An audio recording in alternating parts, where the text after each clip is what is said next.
Good evening, everyone. My name is Althea Wielden, and on behalf of the Amazing Grace Ministries at Heritage Community Church, welcome to this evening's presentation, How to Walk Alongside Those Who Have Experienced Trauma. The Amazing Grace Ministries here at Heritage was established almost 10 years ago to be a voice in our community to end slavery, bring freedom, and restore dignity to human trafficking survivors and to those vulnerable to exploitation. Our mission is to stand in the gap to end slavery, and the gap means that we show God's grace to all those impacted by human trafficking and any form of exploitation. We take part in advocacy to promote restoration, reconciliation, and reform. We raise awareness of modern-day slavery in our communities and ways to respond, and we engage in prayer to seek wisdom, courage, and strength to carry out this mission. Tonight's program continues our series of community awareness presentations during January, which is National Human Trafficking Awareness and Prevention Month. This presentation this evening is being recorded, so you can refer back to it or invite friends that weren't able to join this evening to be able to take part in hear the presentation. We also wanted to comment that there's been some internet issues experienced by many people today. And so if our presentation is interrupted, please stand by. We will make every effort to resume and get us back on the air. At this time, I am turning the program over to Rick Harris, who is a member of the Amazing Grace Ministries team, who will introduce our topic and our speaker. Good evening, all. My name is Rick Harris, and I would like to introduce our guest speaker this evening. I met Candace Wheeler soon after learning about my unique calling to the anti-trafficking work.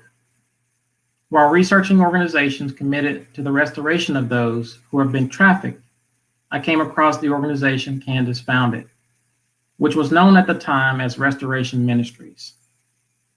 I joined the organization's Ambassadors Program, which has the vision to equip local believers through education to be effective advocates of those who are sexually exploited.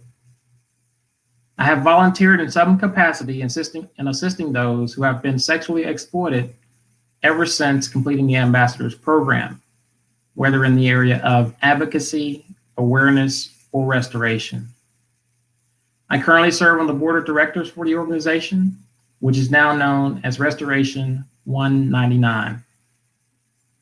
Candace founded Restoration Ministries in 2003, but has been involved in social justice issues in the U.S. since 1988.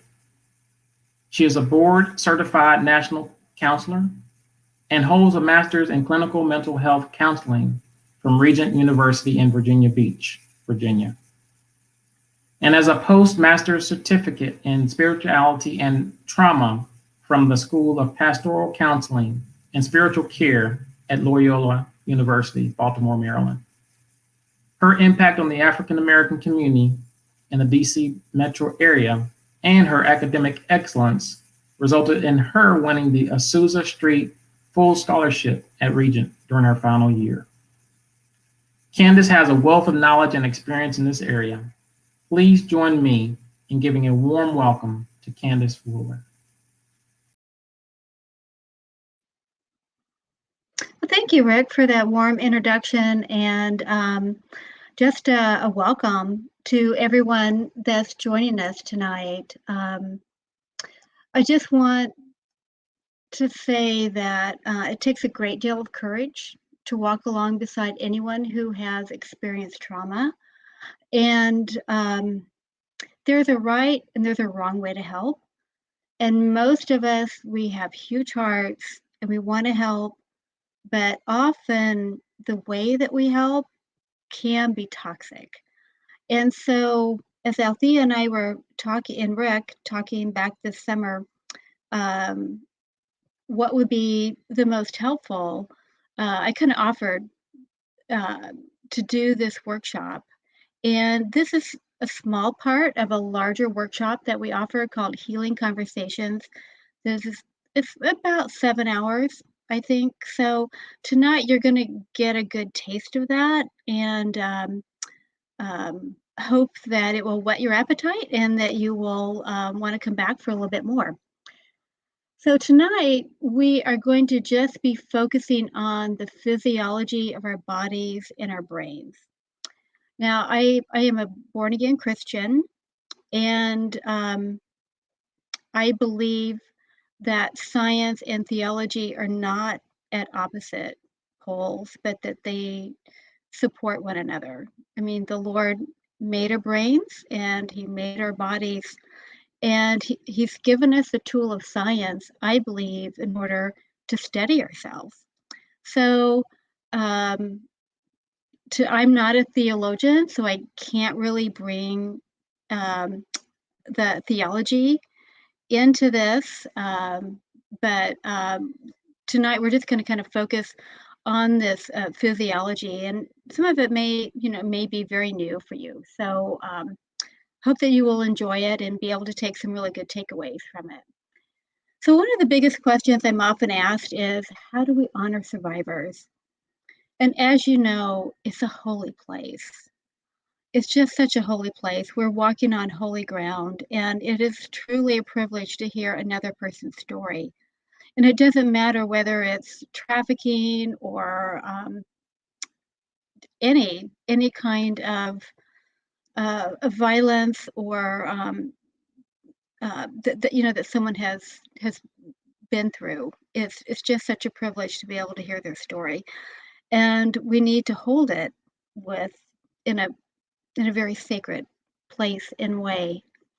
Um, so I'm sure that you've all heard the term trauma-informed care, and it's kind of the biggest buzzword right now, and everything wants to be trauma-informed, organizations and people.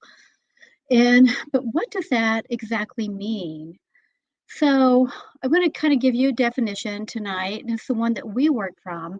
And it's a framework of thinking and interventions that are directed by a thorough understanding of profound neurological, biological, sociological, social, and spiritual effects trauma has on an individual. It recognizes that the person's constant interdependent needs for safety, connections, and ways to manage emotions or impulses. In other words, it is very holistic. Often, when people are going through trauma, they can feel that if it's someone from their church, maybe they're just focusing on the spiritual aspects of it, but then leaving some other parts of it out. I know when I've spoken with people who have addictions and they've been sent to a rehab center, they often have felt that the staff is focusing mostly on that addiction, but they're not focusing on the trauma. And so what we've learned is that we need to look at the whole person. We need to look at everything. So what is trauma? It's important that we start with a really good definition. And the one that we use here at Restoration 199 is trauma results in a fundamental reorganization of the way that the mind and the brain manage perceptions. It changes not only how we think and what we think about, but also our capacity to think.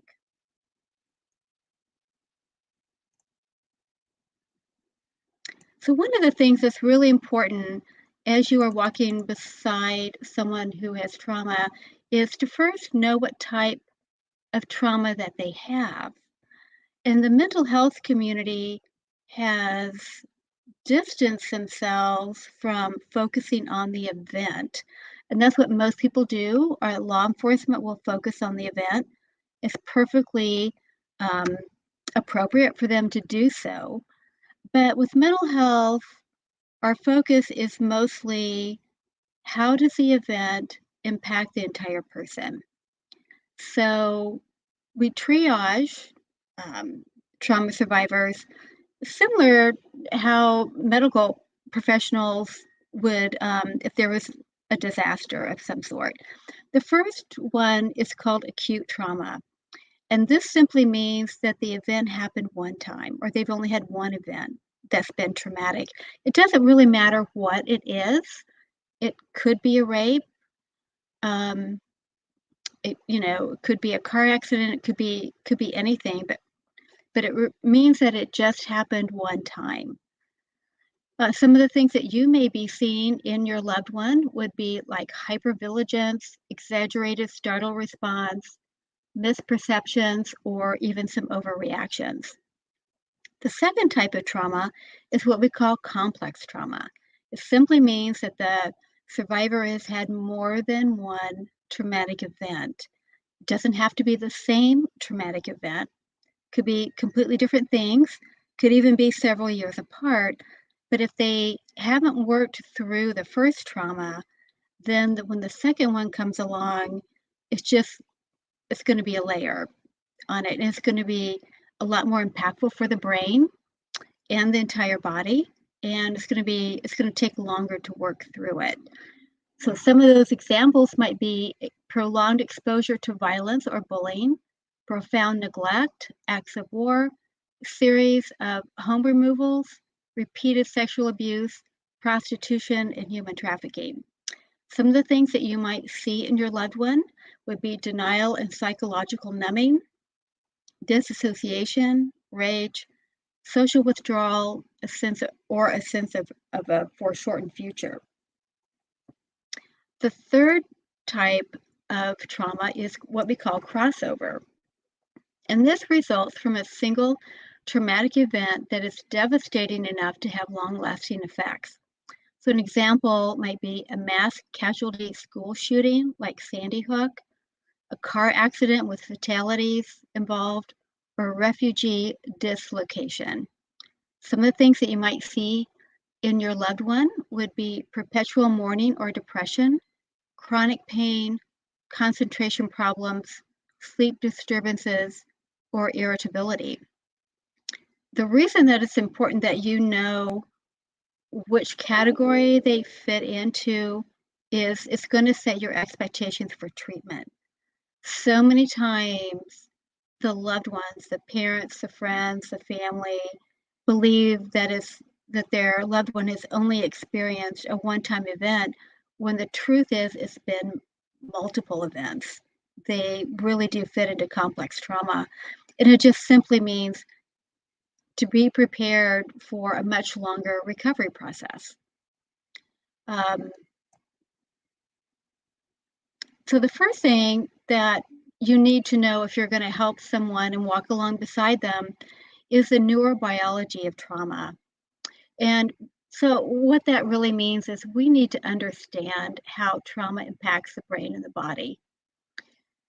Now, none of us are scientists. I'm not a scientist. We might have some scientists in the audiences tonight, but a lot of this information is fairly new to all of us. So I just want to say, be patient with yourself, and we're all learning, but it's really fascinating. And as we know that the brain it's a complex organ, it's many, many, many parts. And so there is a psychiatrist by the name of Dan Siegel, and he is probably the leading child psychiatrist in the United States at the time. He's written a lot of parenting books. And if you're a new parent, maybe you've read some of them, but he needed a way to teach his young patients about the brain, about what was happening to them. So he came up with his hand model. And so he decided just to use his hand. And so this is our brain stem. This is what we call the reptilian brain. This is where our fight resides. This is what we have in common with reptiles. And this is the first part of the brain that is developed in utero. The second part would be the palm of our hand, and this is what we call the mouse brain or the mammalian brain, and this is where our emotions are. So we take our thumb. This would be our amygdala, which is the seat of our emotions. We fold it in. Then we bring our fingers down over the thumb. And this, the knuckles here, this is called our prefrontal cortex. So they refer to this as the triune brain. It's just a little bit easier to understand if we can put it in some of these three basic parts. And we're going to kind of go through this a little bit tonight. When a brain is healthy and fully functioning, we refer to it as being an integrated or a healthy brain. It just simply means that the body and the emotion, it has body and emotion regulation, it has empathy and attuned communication, and it has the regulation of stress. When trauma happens, we're going to see how how the brain is completely impacted. So if you put up the first infograph, please. Yeah, that one. So you can see here, we have this picture of a threat, which would be like a lion. And we see that. And so the thing that automatically happens is our prefrontal cortex goes offline. This is where we are wired this way, and it does not mean that our brain is defective. I think a lot of people tend to think that it means when these things happen that their brain has been defective and their bodies betrayed them, and that is not true. Tonight is really important that we understand how the Lord wired us and how He made us. He made us to survive. So the lobes for our eyes are literally back here by our brainstem. And the reason for this is where our flight resides, right? So we see a threat, and we are going to, first thing we're going to say is, can we get away? And if we can, then we will. If we can't get away, then we are going to fight. And if we're not able to fight, then then the body is automatically going to go into a freeze position. So what's important to know is when this prefrontal cortex kind of goes offline, this is our thinking part of the brain. It goes offline. And so the midbrain, our emotions, this is what kind of takes over. This is what is being activated at the moment. So this allows us to actually see and to hear better. All the blood in our body moves from our non-survival needs, which would be a digestion, immunity, and reproduction, and it goes directly to our muscles in case we have to fight, flight, or freeze. This also explains why some survivors, a lot of survivors, I would say the majority of the clients I have stomach, immunity, and muscular infertility issues. They're very common with people whose stress is turned on for more than 20 minutes a month.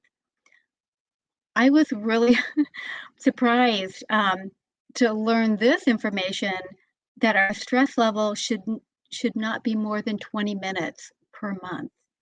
And most of us are way over that level, aren't we? With COVID and everything else that is going on. So once the stress response is turned on during a crisis, the hippocampus goes offline with the prefrontal cortex as well. Now the hippocampus is in this midsection of our brain and is responsible for memory, for short and long-term memory. So the hippocampus works kind of like a video recorder, and it integrates the memories from all 5 senses. So trauma will always involve all 5 of our senses: our smell, our sight, the sound, what we're feeling, and what we're tasting. And it records all these so it can go into a story. What's important to know about this hippocampus is it does not make a video of the traumatic memory, but it stores bits and pieces that experience in this implicit memory or procedural memory instead of a normal memory narrative. And so the implicit memory does not make distinctions about time or place, and that's the reason that when people are triggered, they're going to have a flashback, or they're going to be triggered in one of the five senses. And so it feels like the event is happening at the moment. So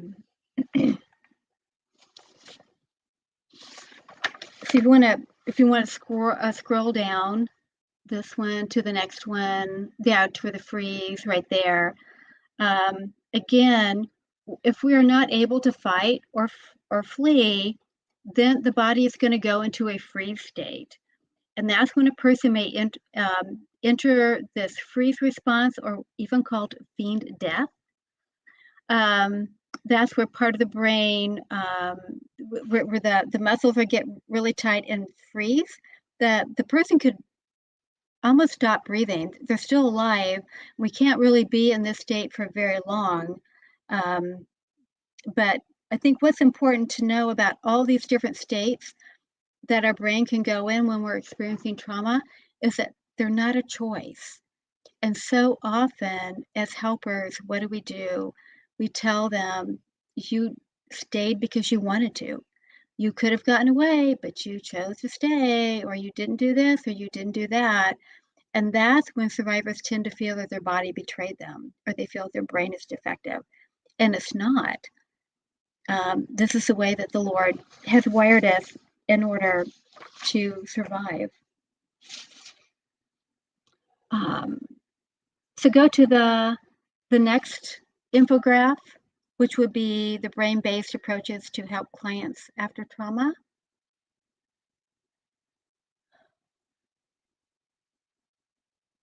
So a lot of people, yes, thank you. When it comes to trauma healing, it shouldn't be a mystery at all. And I highly suggest, if you're walking along beside someone who has experienced trauma, it's really important that you understand what trauma recovery is all about.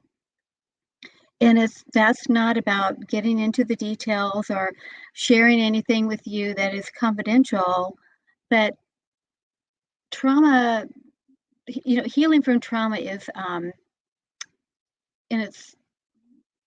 it just shouldn't be a mystery, and it is. And I think a lot of people tend to think that it's mostly seeing a therapist and repeating the trauma over. And we used to heal people that way, but what we're finding that that is not helpful at all.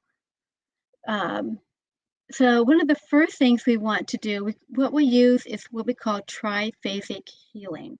There are 3 different distinct phases of healing that the survivor will move through. And it doesn't matter which type of trauma that they had, whether it was acute, complex, or crossover, they will still kind of go through these same phases, but maybe at different paces, depending on if it's an acute trauma, they can move through these phases fairly quickly. If it's a complex trauma, it's going to take longer. So the first phase is what we call safety and stabilization. And this is where we are helping the client use coping skills.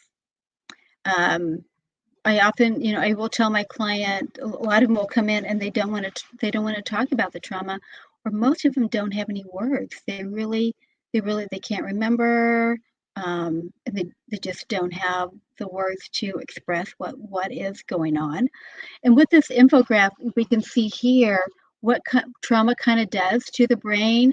It doesn't physically separate it, but what we described before, that a healthy brain, all the parts are talking to each other the way they should.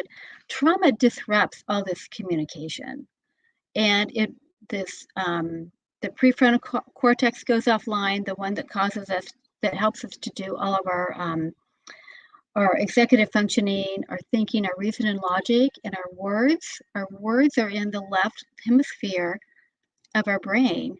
But what's activated for the majority of them is this midsection right here. This is where they're living. So as therapists, what we can do, we are there to help the client reintegrate their brain again, and we can either do that from the top down or the bottom up. So if you're familiar with CBT or cognitive behavior therapy, it would be a top down, but it would be mostly using reason and logic, mostly words. But if you have had a loved one who has experienced trauma, they may not be able to talk, right? So what we do at Restoration, the way we integrate is from the bottom up. And the language of the midbrain would be dance, movement, visual art, music, drama. Words don't reside in the mid section of the brain. And so we have to use these more expressive forms. And what it does, and they don't have the science to actually prove this, but we see it over and over and over again. It's somehow these expressive forms just literally go upward and link the midbrain to the more cognitive parts of the brain. I ran programs at 9 years at the Youth Detention Center and 5 years at the psych hospital. And that's where we saw a lot of trafficked youth. They would come in and they wouldn't have the words to talk, or maybe they just. So I would use a lot of art, and they would draw things out, and then they would be able to express it. I had one client that came in, and we were doing a lot of art with her. She came in one day and she said, I don't want to do any art today. I just really, really want to talk. I said, okay, it's fine. And things are going along pretty well until I asked her a specific question, and she opened her mouth and no words came out. But I could see the frustration on her face. It was kind of like, she was trying and the words just weren't there. So fortunately, I had pad of paper and drawing utensils there, and I asked her if she wanted to draw out her response. She just picked up the paper and just started drawing. I mean, it was just line drawings. She filled the whole thing in probably a couple of minutes, and then she turned it up and said, "Let me tell you what I drew." The words just came. So it's really pretty amazing. So that's one of the tools that you can use if you're with a loved one and they just seem to be stuck, and not able to talk. You could ask them if they want to draw out their response. I mean, you can use any kind of marking tool that you have. You can draw on a napkin, but there's something about that more expressive form that will just be able to unlink it, and then they'll be able to talk about it.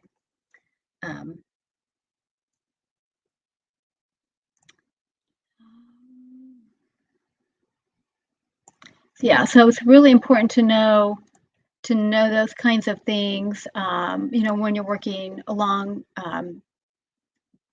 beside someone.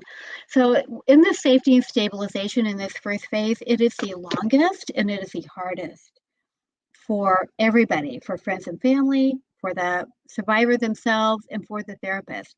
They're often quitting therapy. They'll come for a few sessions, then they quit. They say, it's too hard. I can't do this, blah, blah, blah. There's a lot of what we start out with is using distress tolerance skills. So I will always tell my client, they don't have to tell me any details. if they don't want to. It's completely up to them to tell me what they want and when they want. And it can take a while to really kind of build up this rapport. So while we're doing that, I'm teaching them distress tolerance skills, because most of them have what we call maladaptive behaviors, right? They're cutting, they're using drugs, they're doing these things that aren't very healthy. So we're trading those out for healthier coping skills, and that involves a lot of practice. You have to practice your skills. It's recommended about 30 minutes a day, and this is another thing that you can do to help them to learn these skills yourself and practice with them. It's always a lot better to be practicing with other people than, completely by yourself, but it's a lot of breathing.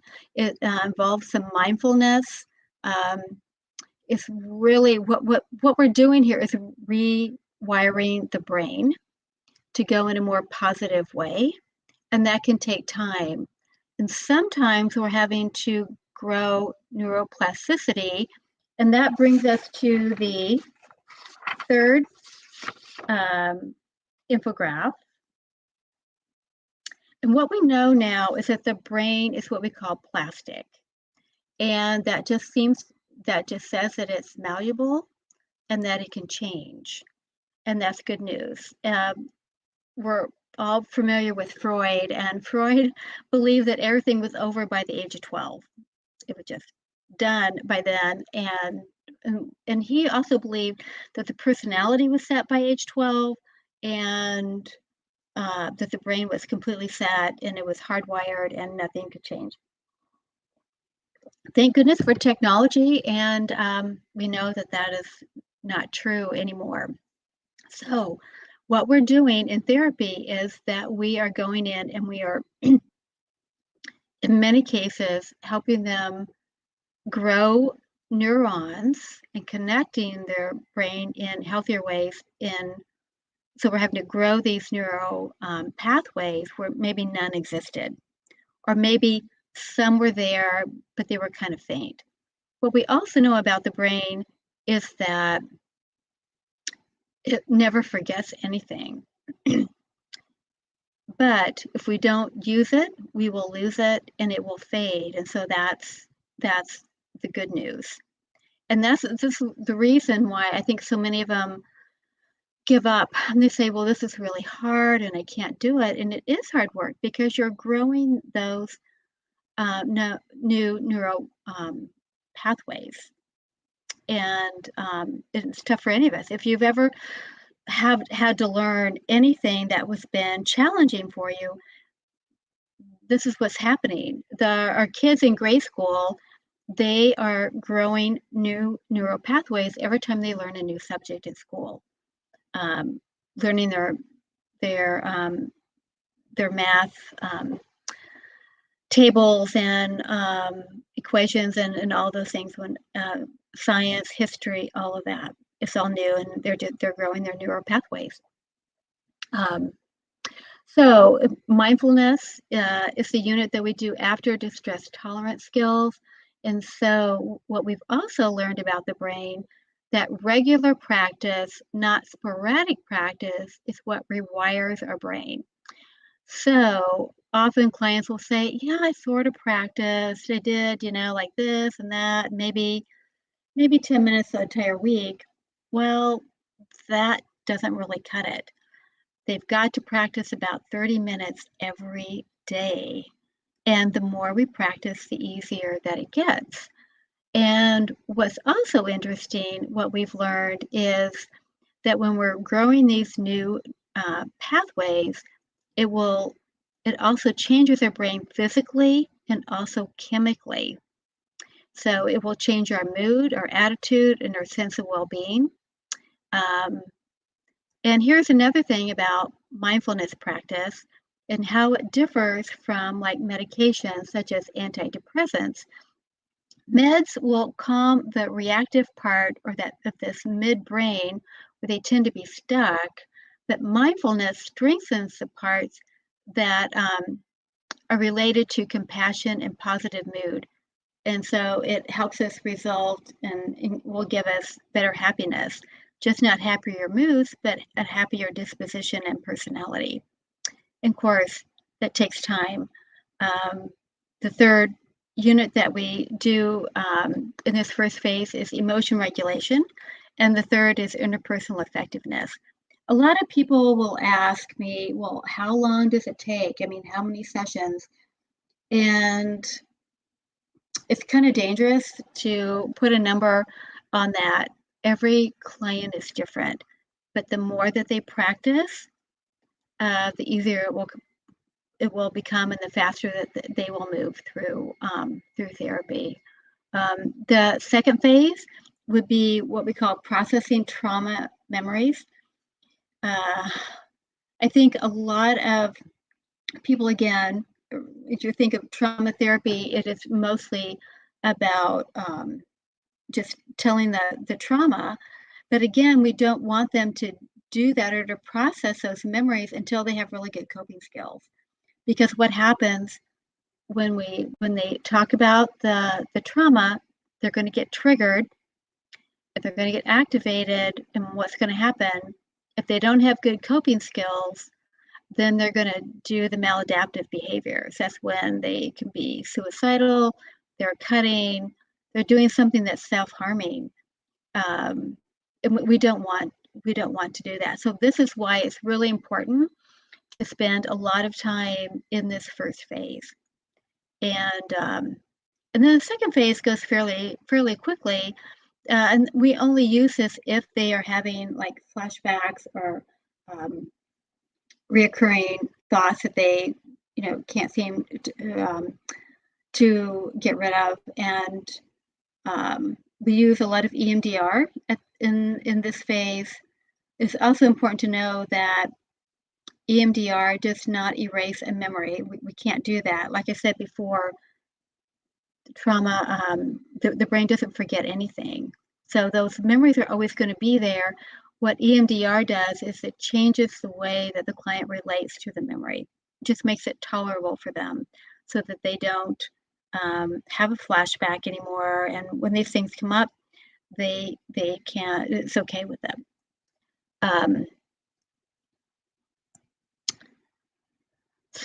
So that is kind of it, in a nutshell, that I kind of want to go over tonight.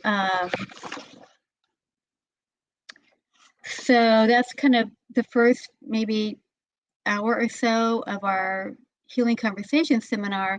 The other things that we would go over would that are helpful for you to know would be the role of attachment, how clients attach to others. We do some how to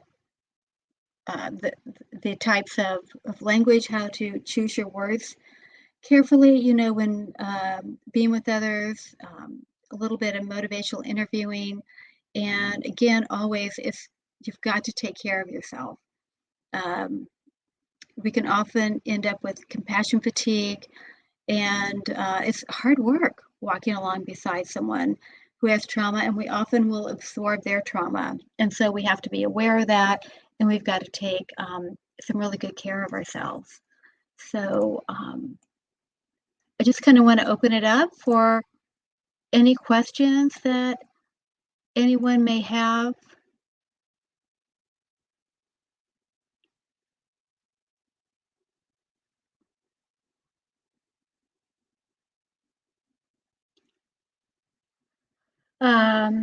Okay, a question is, do we use a sensation chart to help clients find the words to express what they are feeling, experiencing? We do. We often, because we do a lot of art, we do give them handouts on some words that they can choose, that they have to describe their feelings and those kinds of things. Yes. Do you use drawing, dolls, stuffed animals, etc., for the client to attempt to express things they verbally cannot? It's mostly drawing. we've used some movement as well, because another thing that we need to remember is that trauma will also lodge itself in the body, and we will always feel our emotions in our body before we will know them in our head, always. And so many of my trauma clients don't have a very good mind-body connection. So that is where a lot of the movement comes in, where some of the mindfulness comes in. Some clients have used yoga, Pilates, anything that can kind of, slow them down, and they can start to feel their emotions, in their body. I have worked a little bit with young children, and I use puppets with them, but I use animal puppets instead of people puppets.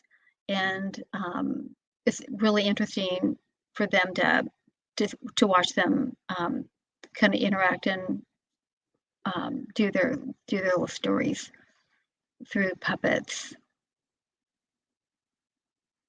How old are our clients? I will see clients starting at age 13. I've had them all the way up into, to their 60s. Here's something that's kind of interesting. Often, particularly people who are older, 50 and I would say older, I've had a couple who have been trafficked and didn't even know that they were trafficked. And people are quite shocked about that. But our middle and upper class communities are filled with trafficking survivors, and they aren't aware of it. So both of these women who came to me were trafficked within their own families as children, and they had no until they started having their own children. That's when everything started to fall apart for them, and they started going to therapy. It's also interesting that one of the clients had been in therapy for 25 years, and no therapist or psychiatrist had ever connected the dots and knew that she was trafficked. It wasn't until she came to see me, and within 5 minutes of her telling me her story, I just said, "Did you realize that you were trafficked?" And she said, "I always wondered, but I didn't know." And she said, "I'm so grateful that you were able to connect those dots for me." The other client, she had been in therapy for 5 years, and when I told her that my guess was that she had been trafficked, she was pretty defensive about it. She said, "No, I wasn't." And I said, "Well, I mean, I'm not an attorney, but according to my understanding, the legal definition that you were trafficked." And she was in therapy with another therapist at the time as well. That therapist called me and said, "Wow, you've opened up my eyes to what trafficking really is." I mean, the therapists were seeing the childhood sexual abuse, but they just didn't know that it was trafficking. Some of my colleagues on our team, they do work with younger kids. Working with children 12 and below, it's a specialty, and yeah, you can only work with them for about 15 or 20 minutes, depending on the age. So I prefer about 13 and above. Let's see, because I'm not a professional, what can I do to help others who have experienced trauma? What would be the right approach? Well, again, being a friend, walking along beside them, being there, learning how to use active listening skills. And that's one of the things that we teach in our seminar. And active listening is very different from it's listening at a much deeper level. And, it's being patient. It's not formulating your response while the other person is talking. I mean, you really have to really listen. And it's a skill that, anyone can learn. Learning some motivational interviewing techniques is also, that would be helpful. That's in our seminar as well. But I think one of the main things is not to blame them for what happened. What happened to them wasn't their fault, and to help them to understand that their bodies did not betray them either. Also, another thing I think that's really important to know is when people have what we call maladaptive behavior, and particularly Christians, we tend to see maladaptive behavior as sin. But it's really important to, even though their behavior may not make any sense to us, it always makes sense to the person with the behavior. It is their way of solving the problem.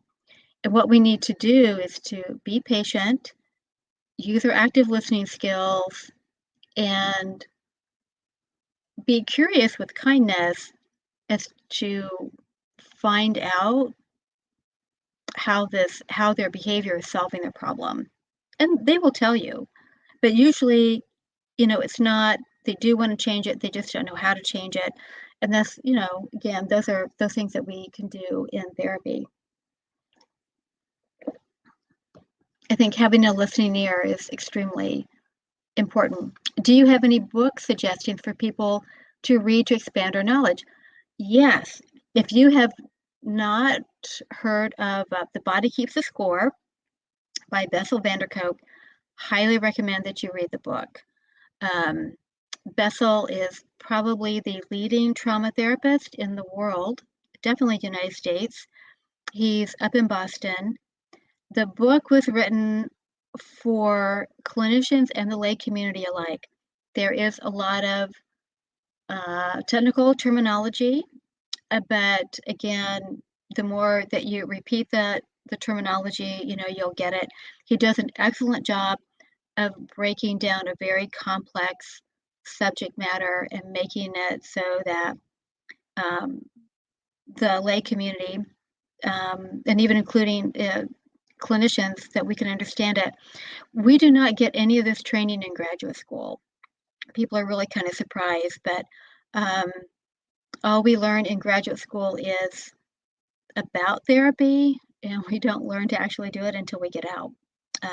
And trauma is a specialty field, so then we spend a lot of money and take a lot of courses training ourselves in whatever specialty is. But yeah, check out The Body Keeps the Score. I think it's been on the New York Times best-selling list. And it might even have an audiobook too. I don't know. You can get it on Amazon.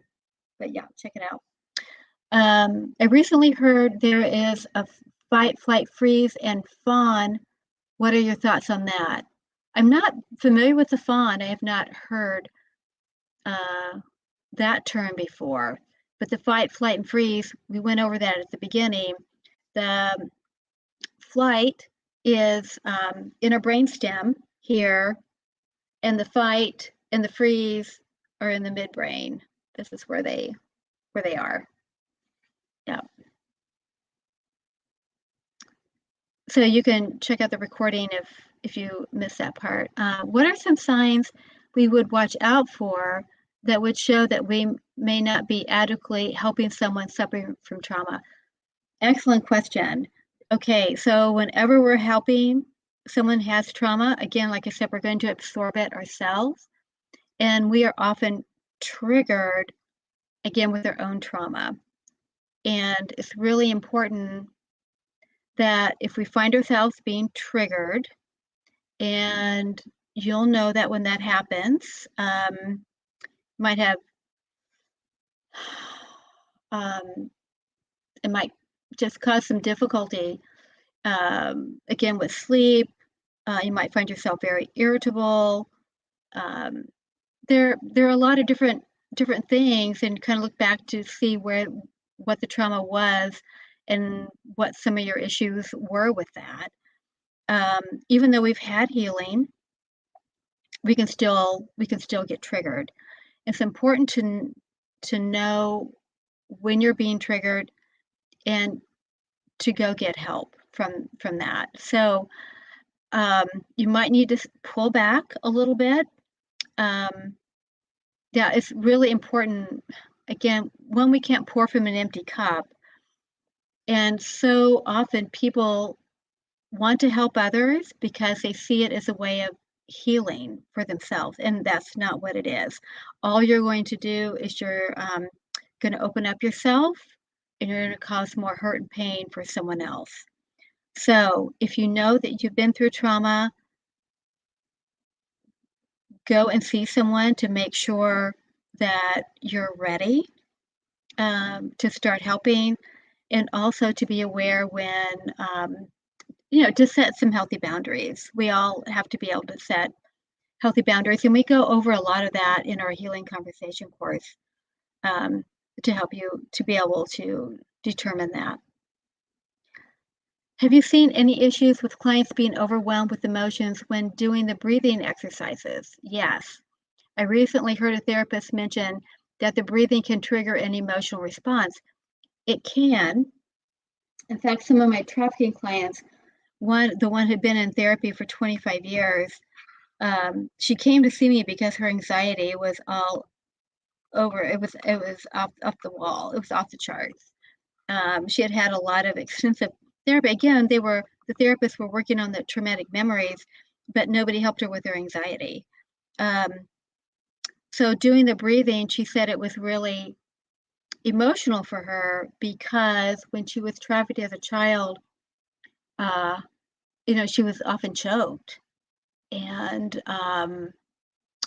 so we just have to go slower. We have to rework it a little bit. There are a number of different kinds of breathing techniques. So if one isn't working for the client, then we can go to some others. But we all breathe, and we all have to breathe in order to live. So it's there are some things that we can do to help them with that. How is a client's trauma absorbed? What does it mean, and how does it play out? Again, well, it's going to be absorbed in the body for one thing, and that's where we have to work with it. Not only work with it in the mind, but a lot of these distress tolerance skills that we teach them in phase 1. Mindfulness is really, really good. And so we break mindfulness down into a couple of different components. We will have, I teach mindfulness through visual art, I teach it through the body, and I teach it through self-compassion. So, and then they have these exercises and they have to go, I teach them in the session, and then they have to practice these about 30 minutes a day during the week. Can you re-explain how the trauma affects the thinking process and the executive functioning? Sure. So if it's a healthy brain, before the trauma happened, all the parts are talking to each other the way they're supposed to. Trauma comes in and this prefrontal cortex goes offline. It's supposed to, because we need this emotion part of our brain, right? If we have to sit here and think if someone's in trouble or if we're in trouble, it could be too late. We've all heard the stories where the news reporter is interviewing what we call the hero, who saw someone in distress and just ran over and helped, right? And the news reporter will always say, well, what were you thinking when you saw that person in distress? And the hero will say, well, I didn't think anything, right? I just saw them in distress and it went over. So if we had to sit there and think, well, are they really in trouble? I don't know. It's going to be too late. This is why this prefrontal cortex has to go offline. The lobes for our eyes are back here by the brainstem, which means get into action. As I explained, all of our the blood in our body goes right to to our muscles so that we can fight or flight or flee. This is just, the the way that we're designed, we are wonderfully made, like Scripture tells us. So these info graphs are going to be made available to you. And if you read Bessel's book, it goes into a lot more explanation for that. So that will help you, or, sign up for our seminar. Where can we find trauma-informed care therapist?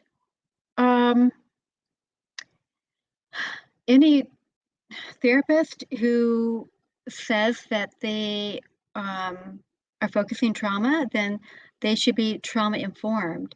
You can certainly ask questions. There should be, some information on their website about that. If not, send them a couple of emails. We have a Maryland therapist, and she is a traumatologist. She's excellent. So, yeah.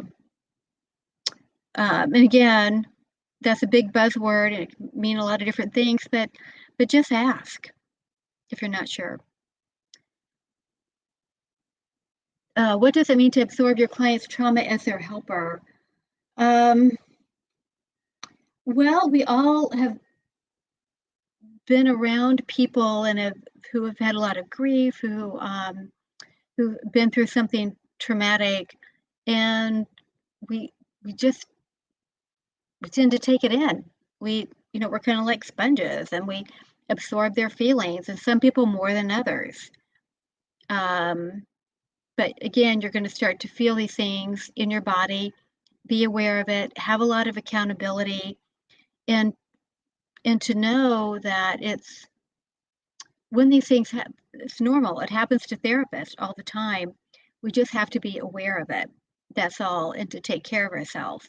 This is one of the reasons that self-care is so important when you're walking along beside someone, and having accountability.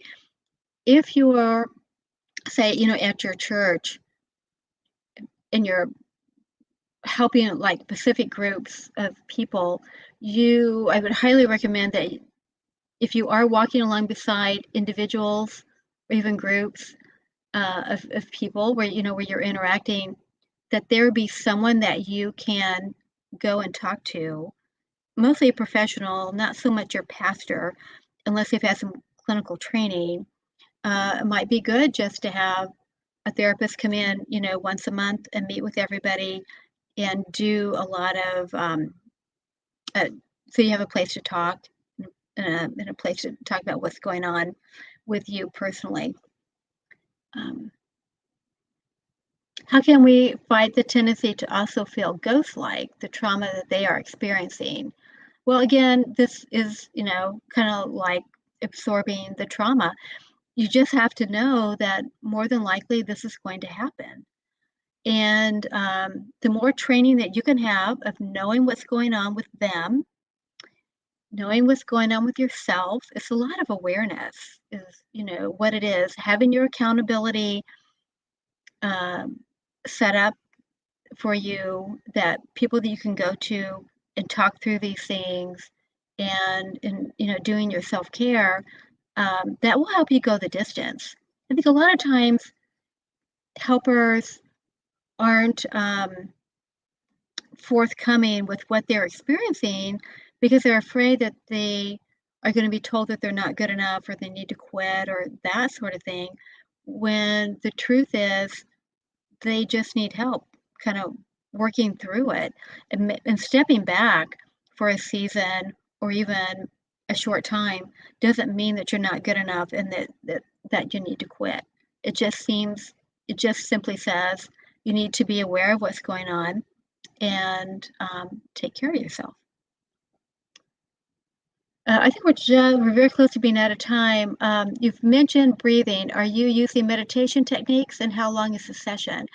My sessions are an hour, and we do use breathing. I teach my clients about 5 or 6 different types of breathing techniques in phase 1, and they need to practice those. They're going to find the ones that they like, the ones that they don't like. I have my clients make flashcards because they're learning a lot of different tools. What we're doing is we're just helping them build out their toolbox, to a really big toolbox, and to know how to use different ones in different situations. So they not only practice these skills for about 30 minutes a day. You can break it up into morning, noon, and night, or morning and night, whatever works. But the important thing is to be able to set this time aside and to be able to, to practice those, and then to use it when situations come up. So they also have to do a diary card for me, and I want to see, have they been triggered, and if so, what happened, and what distress tolerance skill did they use? Was it helpful? That sort of thing. Is it possible to do these things and struggle with codependence? Yeah. I would say the majority of my clients are in codependent relationships, but that's what therapy is all about. Where their support network is extremely important. And I want to say this, your role as a helper is extremely important, because they will not get well without you. A lot of people get well without therapy, but if they don't have a healthy support system, they're not going to get well. You can't grow.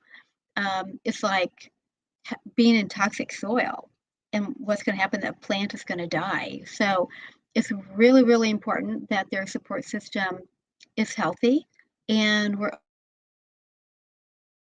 always looking at strength. Great. Well, thank you for your participation tonight. I hope that it was helpful, and would love to see you all come back for our seminar for the full healing conversations.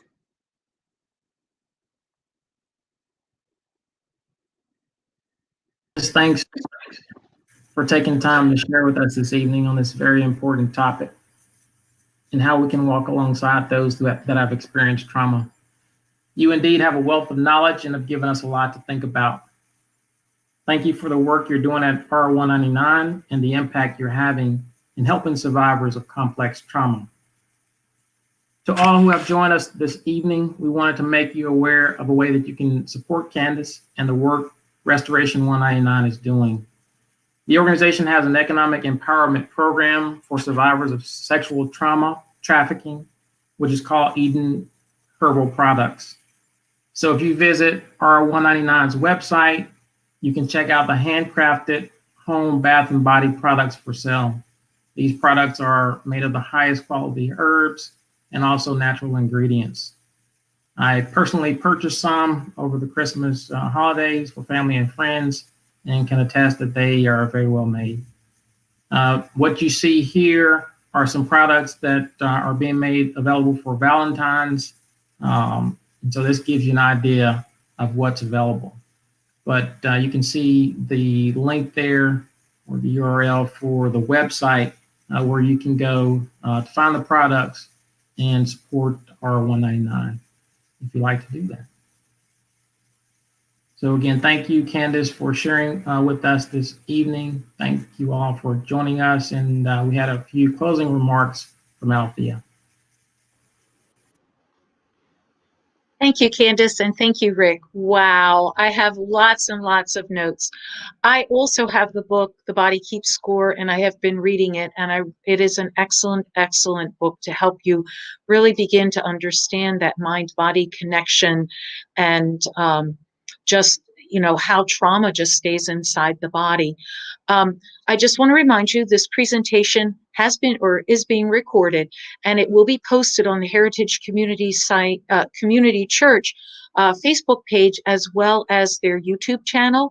I am intending to go back and review this, because there were a lot of things I just want to revisit. So we invite you to do that, and we invite you to share that with other people. We also have an Amazing Grace Ministry Facebook page, so please check that out. We do try to post things out there and let you know of upcoming events. I certainly am interested in the trauma seminar, healing conversations. And so check that, and we'll let people know what we're doing. We also have a big event coming up in April. It is our annual Dash for Dignity. Yay, there's the slide. It is virtual. So that means that you can run it any day, any time, any course during the entire month of April. If you go to the -4dignity.com website and check it out, you'll get all the information. We have a newly designed web page, so please check it out. And if you know of folks that would like to sponsor the event, participate in the event, fundraise for us, we invite you to do that.